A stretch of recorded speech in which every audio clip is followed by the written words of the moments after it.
அந்த சாமி தந்தையா ஏறுமையில் ஏறி விளையாடும் முகம் ஒன்றே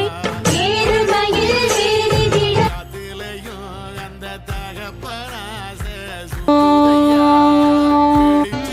சரவண பவனி ஒரு வம்சத்து கதையே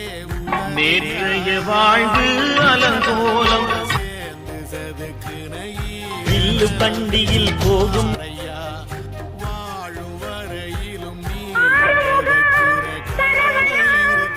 கேளையா கூடி விளக்காயேந்தி கிடந்த வீடும் இருண்டது ஏனையா மாட விளக்கானே